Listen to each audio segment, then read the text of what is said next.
supporting Children's Wisconsin. So whatever you can afford to donate, your money is going literally twice as far right now. And as we've been telling you, there are so many branches to this tree known as Children's Wisconsin. And here's another one. We're going to talk to Bill and Bree. How you guys doing? Good? Good. Where are you guys from? Union Grove. Union Grove, all right. And we have Dr. Tahir here as well. How you doing, Doc? I'm very well, thank you so much. Thank you for joining us. All right, so we're here to talk about Will. And Will is about a year and a half old? Yep. Okay. And you can see him over there He with is Ellie adorable. and Mabel and Grandma over there. So the day after Thanksgiving, 2022, Will was just 3 weeks old. And Bill, why don't you tell us what was going on? Yeah, he wasn't waking up to eat. He was lethargic, wouldn't get up and feed. He was 3 weeks old, so he was really little. And we thought something was wrong then. Right. And my wife said we should take him in, we gotta go. So we took him into Kenosha Children's Center, and that's where Dr. Tahir seen him. And what did you see whenever they brought Will in? Well, so when they brought Will in, they were concerned about him not eating well and being sleepy. And usually if a child is older, we wouldn't worry about that too much, but for a young child like that, especially under a month old, those can be warning signs for more serious illness. And so I noticed him also not really responding all that well to what I was doing. Typically when I'm examining a child at that age, I'd expect certain reactions, movements of arms or certain gestures. And when I was trying to bother him a bit and trying to check him out, he just wasn't responding like I would expect him to.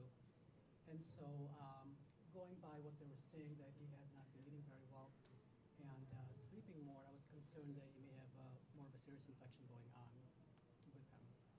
So then what's the next step? The next step is I did some initial testing for him in our urgent care. In the urgent care, we can't do a lot of testing, but some of the testing that we can do for kids was helpful. Showed me that there were some abnormalities going on that needed further care. And so at that time, I had contacted Children's Wisconsin Emergency Room Department and talked with the physicians there. Typically with young children at that age, if they're sick, they have to go to the hospital and get blood testing done and urine testing done to check for infections and such. And so I had helped them with that so that they could then go up there to Children's and get him seen and be taken care of quickly. And what are you thinking, Bree? This, like, you came in, you thought maybe there might be something wrong, and all of a sudden we're rushing to Children's. Right. That was like the scariest drive. I feel like 40 minutes, like constantly looking back at him. Right. Yeah. And you've got other ones too. I mean, Right. you got two older ones. Thank goodness for grandmas. Yeah, no kidding. Yeah. So then once you got here to Children's Emergency Department, what did they do for Will? They got him on an IV because he was like severely dehydrated. And at first, they kind of just sent us home because his fever had gone down. And they said, if his fever comes back, come back right away. So we went home thinking everything was fine. And then that night again, woke up, he had a fever. I'm like, we need to go back to the emergency room. And then that's when they did the lumbar puncture and found out that it was bacterial meningitis. Bacterial gosh. meningitis. Yeah. Wow. And what's the treatment for that?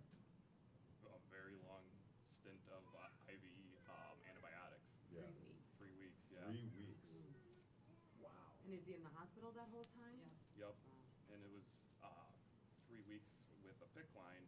And while he's in, just so happened he developed a blood clot at the same time where the PICC line was inserted. So it was a string of bad luck for the little guy. Well, you want to talk about like the hurdles that he had to go through, right? Yeah. At such a young age. And how's he doing What now? a fighter. Awesome. Yeah, very healthy. Yeah. And rambunctious. Yep. Yeah. Yeah.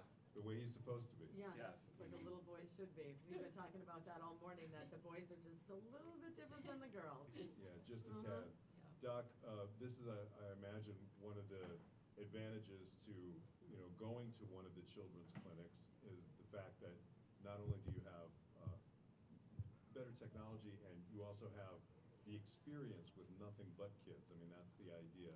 So you're immediately able to detect whether there is something, there that needs to be looked at a little bit further. Yeah, that is very true. I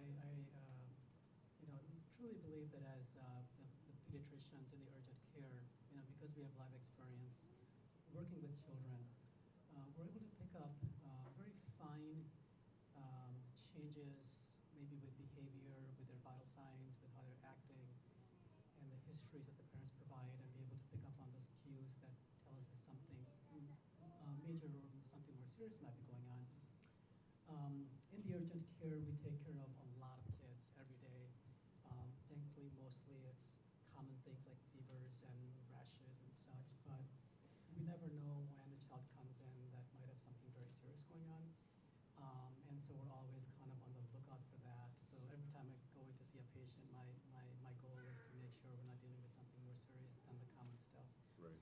And I think it's very helpful to be able to see a child specialist for your kids.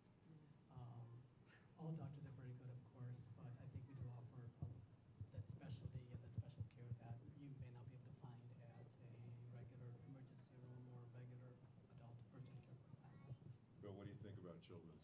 I love it. I mean, we had numerous doctors. We had the hematology, infectious disease, occupational therapy, speech. Everyone things that I didn't even know were related. They were there helping, and not only that, but with the medical school, we had doctors in. Felt like every 15 minutes. It was amazing. Well, and the fact that there's siblings involved too, they really try and help Yeah.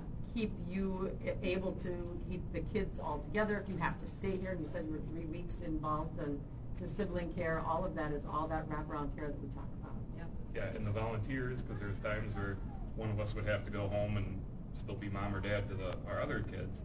The volunteers were there. They helped out too with when one of us went home, they would watch Will, or so we could go get a bite to eat or something. Right. But it was amazing. Everyone was so helpful. Well, we appreciate you coming and telling the story. Not all of the outcomes are as great and awesome as you guys, as that little guy over there who's full of energy and enthusiasm and fun and fire. But the fact of the matter is, like, whenever you go through something like this, no parent wants to go through it, but thank God you have a place like Children's to go to. That's the moral of this story. Thank you guys so much. We really appreciate it. Nice to meet you guys. Yes, thank you. All right, Doc, thank you. Appreciate what you do. And we appreciate all of you listening, especially those of you who are willing to donate some money right now, especially since it's being doubled until 6 o'clock. Thanks to C.G. Schmidt. Make the phones ring. It's not just the phone number they can call, though. You can text us, 414-799-1965. Text the word MIRACLE. You'll get a link you can donate. You can go to WKLH.com. There's a link there that you can donate. You can follow us on social media, see the links, see the stories. And, of course, you can always call 414-337-9554. More Miracle Marathon coming up in moments on 96.5 KLH.